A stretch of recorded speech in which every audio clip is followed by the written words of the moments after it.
Now, taking advantage of this panel,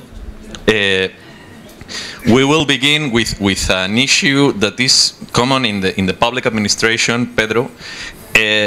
Well, we've seen the situation with Thomas Cook, with a high debt and the bankruptcy and so on. But in the public sector,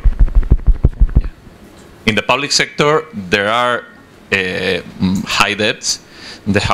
You can also find regional, local entities that have no resources. So how can you manage projects in those, let's say, constrained environments with no resources, with high debt? How can you figure out this? You don't need to answer. I mean, you can think I can ask.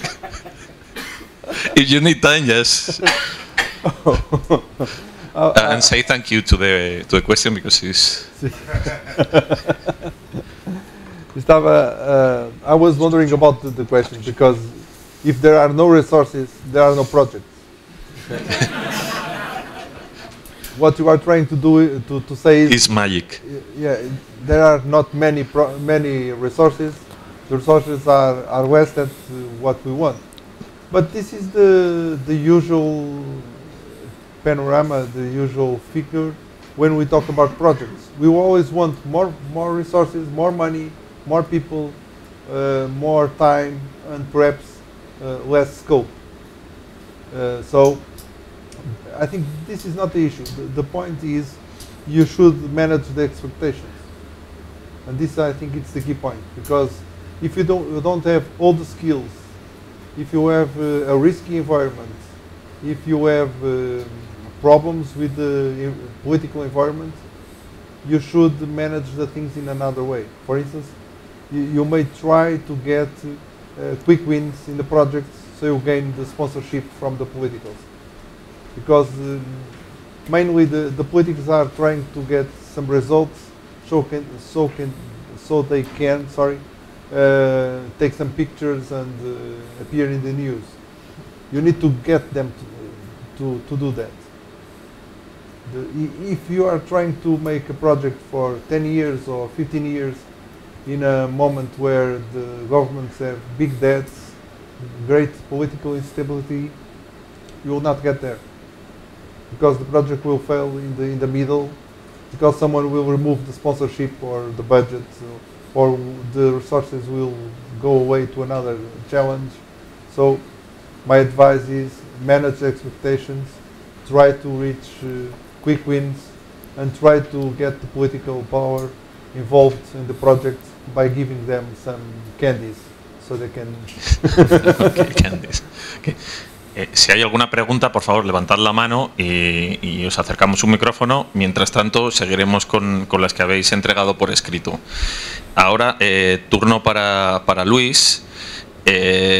Aquí, Luis, lo que te preguntan es que si se puede decir que los riesgos internos son más peligrosos y difíciles de manejar que los riesgos externos.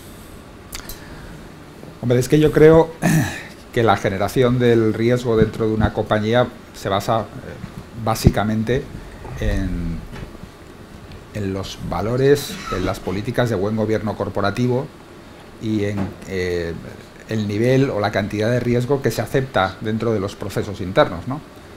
En ese sentido, esa es la base del riesgo fundamentalmente, es cómo desarrolla, cómo se proyecta la compañía y el modelo de negocio en que está sustentado.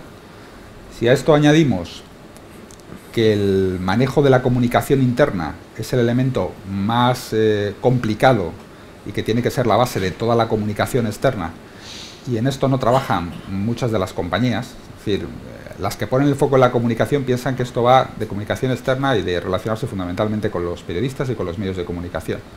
Y esto, desde mi punto de vista, es un grave error. O sea, lo primero es poner la base dentro de la compañía, es desarrollar un buen proceso de alineamiento de empleados, que nos lo hemos visto en aquella diapositiva que nos puso Francisco Javier.